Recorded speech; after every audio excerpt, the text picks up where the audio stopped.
tutti di nuovo, terzo e ultimo appuntamento. Io sono il dottor Villa, assolutamente, che tutti conoscete. Io sono Michela Broglia, sono pedagogista, qualche faccia conosciuta sa chi sono. Mi occupo di sostenere e collaborare con Cooperativa Strippers in questo centro, il Panele Rose, che condividiamo, che abbiamo costruito insieme. Io sono forse uno degli ultimi acquisti in centro clinico e ho l'onere e l'onore di affiancare il mio professore che poi mi prende in giro perché io ho questo debito di apprendimento con il dottor Villa, perché non smettiamo mai, e siamo qui per concludere un po' il ciclo di questo percorso di riflessione condivisa. Quindi assolutamente il dialogo aperto, come quando si facevano le call durante il Covid e si diceva aprite i microfoni e poi no, ci si incasinava tutti, ma dal caos si crea, e quindi vuole essere proprio un dialogo. Questo almeno è lo stile che a me piace sempre dare, e non vuole essere assolutamente qualcosa di unidirezionale, insomma. Il titolo di questa serata chiude il cerchio arrivando a tematizzare quanto stia in piedi, mi viene da dire, oggi l'adultità in un confronto con le altre generazioni. Questo voleva essere un po' il senso. Il titolo era cosa trasmettere in un passaggio generazionale, il desiderio sempre al centro del nostro discorso e i suoi inevitabili inciampi come progetto per una vita. Io ho lanciato qualche mia suggestione ad Angelo per aprire questo ultimo tema, e gli ho proposto di un po' tornare al nocciolo più importante, che è proprio il tema del desiderio, perché non so se poi è chiaro proprio a tutti. Sicuramente a me piacerebbe che tornasse a ben definirlo che cos'è il desiderio, tema che ci ha attraversato in queste serate, ma poi dal punto di vista del linguaggio di uno psicanalista, secondo me sarebbe buona cosa ridefinire cos'è il desiderio nella vita umana. Perché è così importante? Perché anche lei lo ha posto come focale nel tema evolutivo, e poi ridando subito la parola a te, Angelo, a me personalmente preme rimettere al centro se e quanto oggi è ancora possibile desiderare nella vita adulta. Partiamo da alcune considerazioni. Prima mettiamone una per, come dire, come uno slogan, eccetera, che vorrei che fosse chiaro a tutti, che secondo me diventare adulti non vuol dire diventare tristi. Si ha quest'idea della maturità come una cosa così in cui tutti si devono, come dire, calmare, darsi una regolata, no? E si hanno talmente una regolata che poi alla fine o si spengono, no? O finiscono in una sorta di eterna adolescenza un po' stupidina, insomma, no?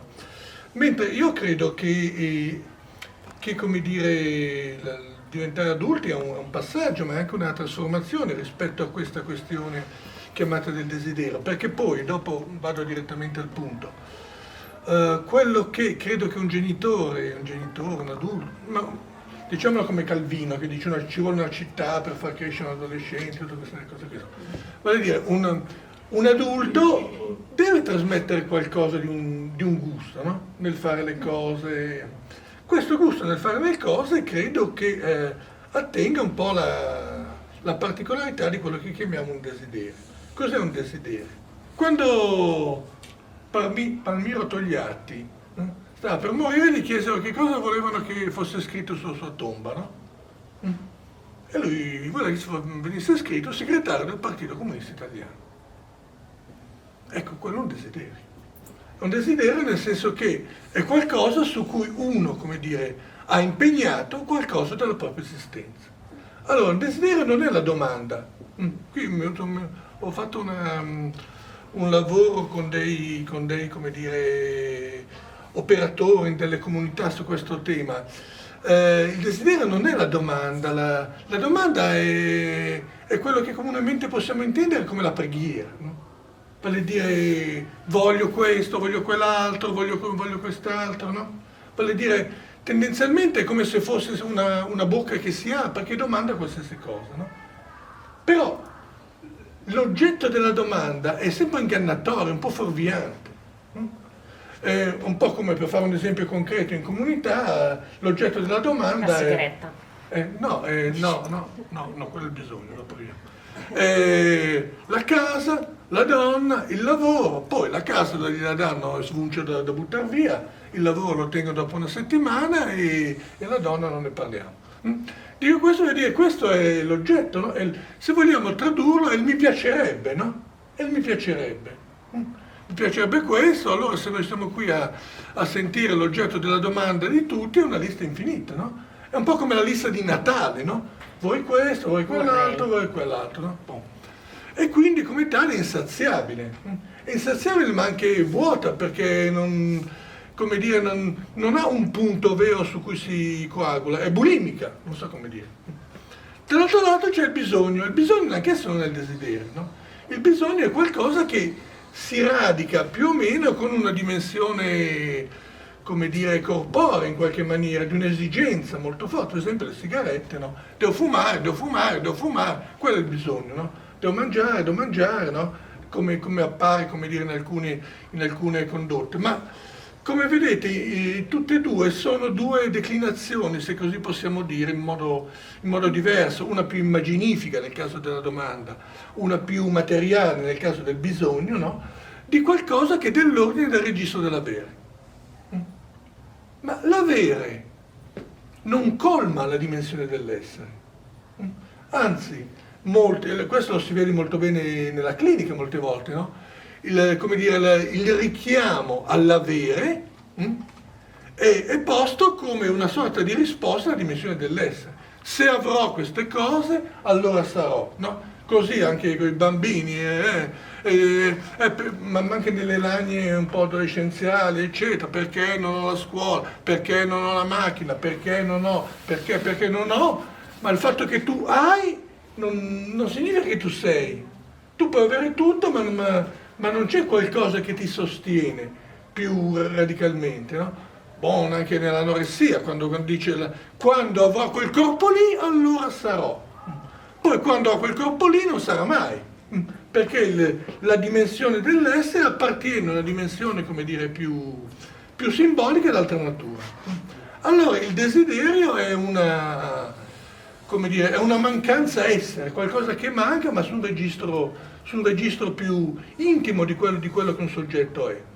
Ed è qualcosa che è dell'ordine della passione. Allora, da un lato il desiderio è un elemento separativo, perché per esempio la domanda riporta sempre un po' al tutto, come si dice, all we need is love, tutto quel roba lì. Separativo rispetto a cosa? Separativo rispetto a tutti, agli altri. Perché se io voglio fare quella roba lì, è il mio desiderio. Non me ne frega poi più di tanto di altri. E se anche quello che con me ha un desiderio analogo, per esempio se voglio fare il pittore, anche tu vuoi fare la pittrice, comunque ciascuno è solo nel rapporto con il proprio desiderio, che diventa, come dire, la propria causa esistenziale, no?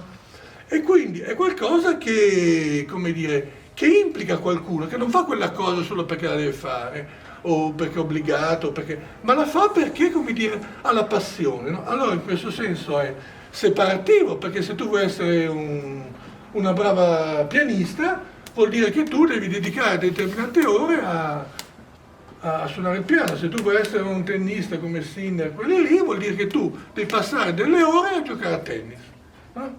E quindi se giochi a tennis vuol dire che non vai al cinema, non vai a fare altre cose, perché quella cosa lì, il desiderio è l'unico elemento che rende sopportabile la perdita. Vale a dire, perché sono questa cosa qui? È perché voglio essere il segretario del Partito Comunista oppure il grande tennista che non faccio altre cose, no? E non me ne frega niente perché il modo in cui io voglio essere ricordato, il modo in cui voglio spendere la mia vita è quello. E allora questo mi rende sopportabile il fatto che sono un bravo pianista, ma non sono un bravo architetto, non lo so, no? Quindi quella cosa lì è qualcosa che, come dire, che radica la passione, no? Era come nell'esempio di Beethoven con la domestica, cioè, non so, Beethoven a un certo punto è lì che sta componendo, arriva la domestica e gli dice, maestro, la minestra a cena è pronta, sì sì arrivo, pom, pom, pom, pom. Dopo un'ora la domestica va lì e gli dice, maestro, la minestra è pronta, sì sì un attimo che arrivo, pom.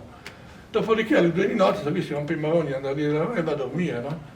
E alle 3 di notte arriva Beethoven e fa, allora la minestra, ecco, nel senso che quello è il desiderio, quella è la passione. In questo senso non è merce comune, non è merce comune, no? Perché se vogliamo dirla in termini religiosi è un po' una sorta di vocazione, no? Che uno trova, insomma, no? Trova. Magari molte volte non, vabbè, qui bisognerebbe andare più in dettaglio nella clinica, no? Magari non riesce a trovarlo perché inciampa in determinate cose, perché non riesce a portarlo avanti, perché facciamo un'ulteriore distinzione. Il desiderio non è poi nemmeno l'ideale. In qualche modo lambisce l'ideale, ma non è l'ideale. Anche perché l'ideale tendenzialmente è un po', come dire, paralizza un po', no? Voglio dire, questo si vede molto bene per esempio nella clinica dell'anoressia, insomma, no? Che è il mito della perfezione, no? Io non devo sbagliare mai, io devo essere quella perfetta, no? E allora ogni volta che incontro una prova vado nell'angoscia perché devo essere perfetta e quindi di come reggo poi la situazione concreta, eccetera, no? E quindi se non so di prendere 30 non do l'esame, no? Non esagero, quindi banalizzo un po'. Mentre il desiderio dice devo lavorarmi, se me ne frega se prendo 30 o no, se prendo 30 meno, ma devo arrivare lì, no? E per arrivare lì devo sapere che non mi sporco anche un po' le mani, insomma, no? Mentre l'ideale è buono, in genere un eccesso di ideale, diciamo così, è buono per i morti, nel senso che poi li fanno arrestare. Però Ho detto molti aspetti che hanno a che fare quindi già con un confronto con un messaggio possibile alle altre generazioni da parte dell'adultità. Però prima di tutto mi è piaciuto moltissimo quando ha dato la definizione di gusto rispetto alla propria passione, perché mi fa comprendere moltissimo il legame con la concretezza e la dimensione del corpo, cioè come dire, tutto ciò che può essere autentico per noi ha a che fare con il radicamento in una percezione di sé, del corpo. Questo forse può già essere anche un messaggio educativo, cioè comunque un messaggio di metodo nella ricerca del vivere che un adulto può dare alle nuove generazioni. Certamente questo è un tema che ha a che fare con la dimensione educativa che molti di noi presidiano. Rispetto a tutto quello che ha portato, è forte il tema della dimensione anche del che cosa si è disposti a fare per perseguire il proprio desiderio, ok?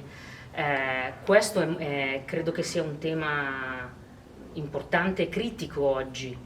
Non so cosa stanno già pensando e lucubrando qui, però c'è forse una fatica oggi nel riuscire a trasmettere la capacità di perseguire il proprio bisogno autentico, il proprio desiderio autentico fino in fondo, o c'è un tentennare rispetto anche solo al definirsi. Lei diceva il desiderio è anche merce rara oggi, no?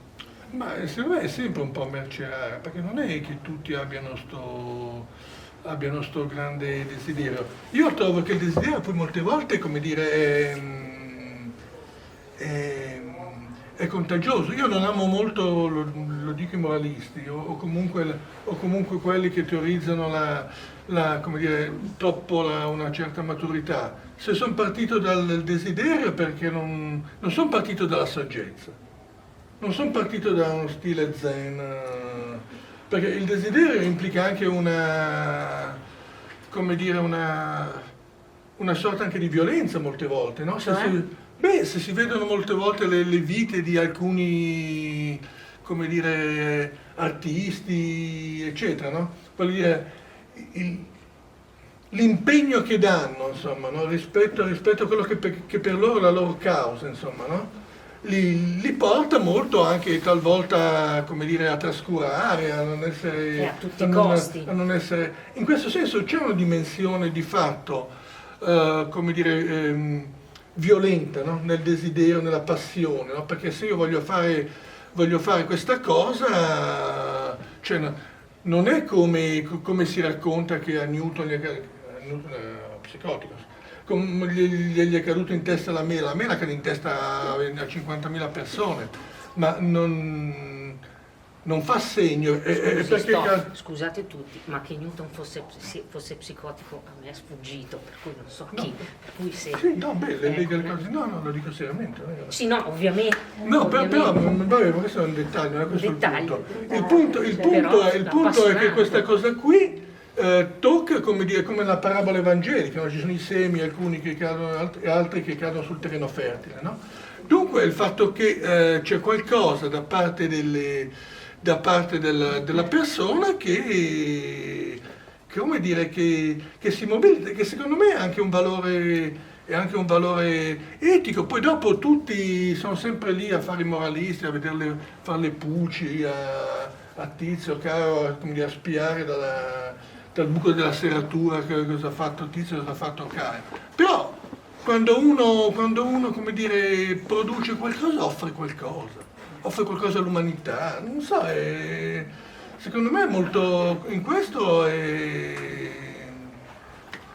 come nel romanzo di Cory Mencarelli, tutto chiede salvezza, insomma, so come dire. Ecco, in questo c'è qualcosa che viene dato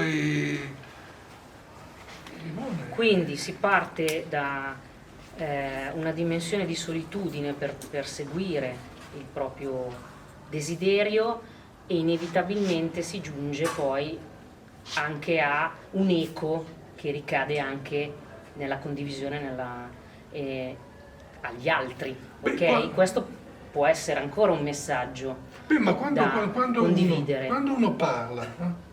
Di qualcosa che fa con piacere, che lo impegna, questo qualcosa tocca gli altri. Perché, come dire, ha un effetto di... mi viene in mente una cosa ma non posso dirlo. Ha un effetto di contagio, di trasmissione. Caspita, vuol dire che... Ma questo secondo me l'abbiamo ritrovato tutti anche nella nostra esperienza scolastica, non lo so, no? Quando c'è un insegnante che trasmette qualcosa. Quando c'è un insegnante che si fa che quella roba lì non è lì perché aspetta di andare a casa, ma perché quella cosa lì gli piace, no? E allora questo ha un effetto. Quindi l'adultità questo può lasciare trasmettere. Dal titolo che ci eravamo dati mi continua a venire su una parola che in tutto questo periodo mi rimaneva, che era come dire, la traduzione in termini di eredità, quello che è adultità. Non so se lei come parola la sposa, però questo può essere qualcosa che ancora oggi, in questa nostra era che possiamo definire postmoderna, possiamo lasciare in eredità alle generazioni più giovani che affronteranno i prossimi decenni, la prossima era, e soprattutto che con ciò che sta accadendo nella politica mondiale di questo periodo ha uno sfondo, come dire, preoccupante e addirittura violento, come lei diceva, cioè ancora e ancora inseguire la propria passione può essere una cifra per non solo sopravvivere a questo mondo, ma poter vivere. Ovviamente credo di sì, a me è arrivato molto ad esempio come lei l'ha comunicato, quello che diceva, quando qualcosa è tuo, ti appartiene, arriva, lo si sente, l'ha incarnato lei adesso, almeno a me è arrivato tutto, perché parla di noi, quindi un po' la nostra passione è parte poi della nostra individuazione, fa parte di noi, lei diceva, ed è qualcosa che io stessa nel lavoro che faccio con gli educatori, nelle scuole, è un esempio calzantissimo, si vede lontano un miglio un insegnante che non è che sta trasmettendo, che porta con tutte le difficoltà della scuola al collasso, senza strumenti, non è che sta portando una nozione, non sta trasmettendo un'informazione, ma vedi lontano un miglio quando passa qualcosa che ha fatto suo, in cui crede o che ha addirittura vissuto, che ha un'esperienza, che è un apprendimento concreto, ma passa una passione, roba che dice di lui, tant'è che ancora oggi, anch'io stessa, quanti di voi ricordiamo, io ricordo insegnanti che mi comunicavano qualcosa che era loro, era la loro vita. Questo secondo me è una ricetta possibile. Io lo sento molto come uno dei pochi sfondi per poter affrontare la complessità e la durezza della società, del mondo, per come l'abbiamo costruita fino ad oggi. In questo sfondo ovviamente di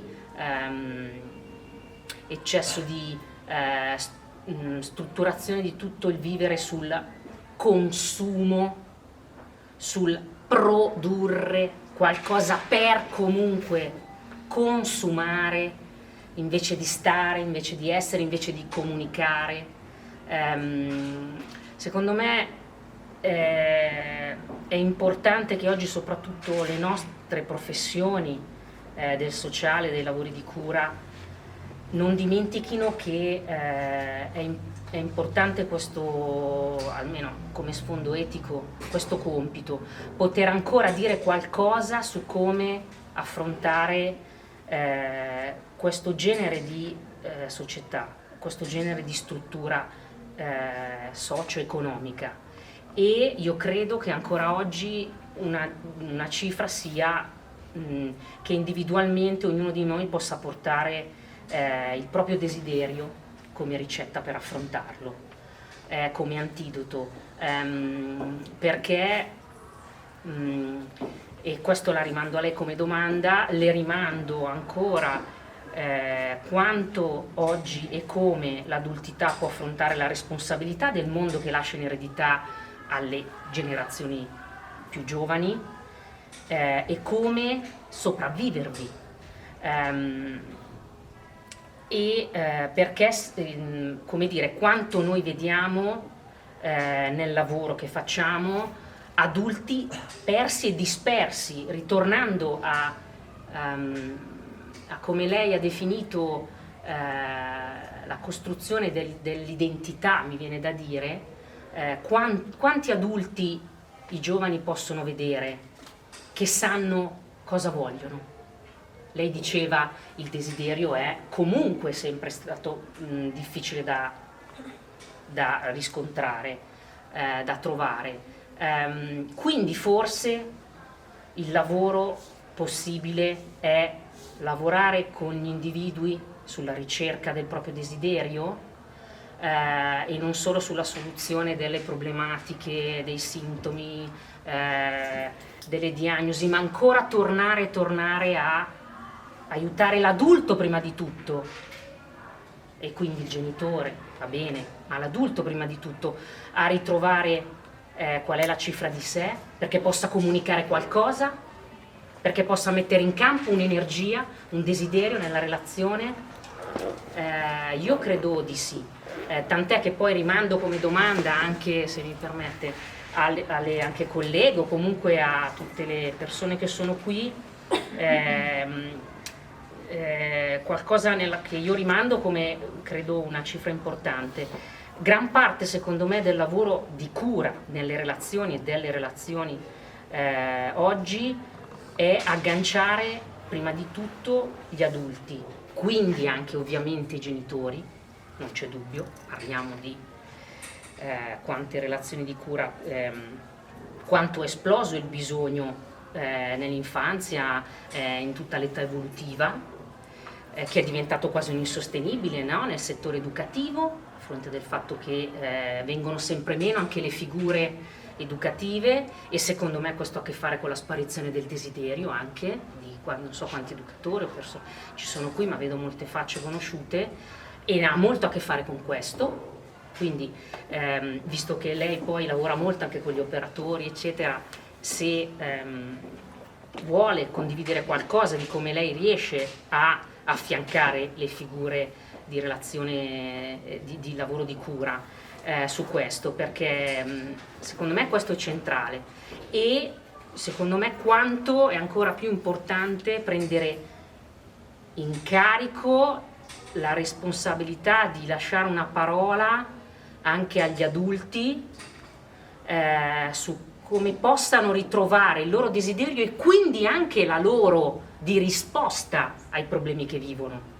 Quanto è necessario ricoinvolgere i soggetti, gli adulti, quindi i genitori, ma tutti i caregiver, perché la risposta può solo essere dentro se stessi e le loro relazioni, ma non in termini utopistici, proprio in termini di che cosa sanno di loro stessi e del problema e dei problemi e delle soluzioni. Quindi quanto il nostro lavoro di cura può, e secondo me deve eticamente essere ancora di più, non portare la risposta degli espertoni o dei saggi, ma del fare esegesi di ciò che i loro adulti hanno dentro, non solo di come hanno co-costruito il problema in chiave sistemica, ma anche della risposta, che non viene da noi solo esperti, ma anche da noi se ci implichiamo col nostro desiderio nella relazione di cura.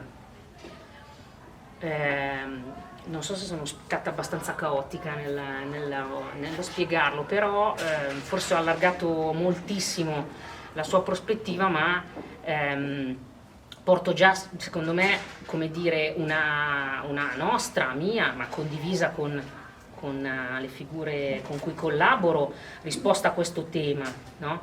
Che è l'adultità, quale responsabilità e quindi quale desiderio portare.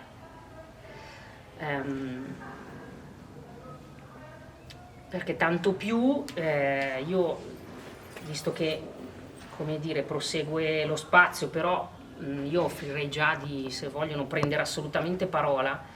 Io le ho lasciato un appunto, le passavo un appunto che a me ha colpito molto, e che sul discorso della quanto, in senso molto più ampio, il consumo ha sostituito il desiderio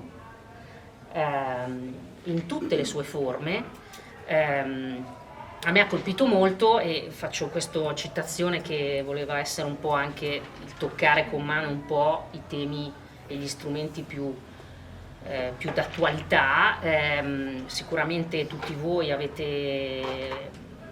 l'avete già vista anche sui social, con i quali spesso anche lavoriamo. Io sto facendo i conti anche con questa cosa, che ormai anche gli strumenti social sono mezzo per lavorare, comunicare, no? Per cercare di entrare, e sono un dato da prendere in carico rispetto a che cosa desiderano maneggiare i giovani, le generazioni giovani. È sicuramente un mezzo di comunicazione. Leggevo che hanno chiesto a ChatGPT, facendogli la domanda come si potrebbe controllare le generazioni più recenti, okay?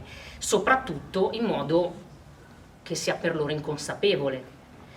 E la risposta è stata: non lo farei con la violenza repressiva, darei loro tutto ciò che vogliono, suggerirei loro cose convenienti, toglierei loro tutto ciò di cui hanno bisogno, li farei sentire sempre connessi ma sempre soli, E qua però le chiederei che differenza c'è tra questo termine di solitudine e la solitudine necessaria per perseguire la propria realizzazione, di che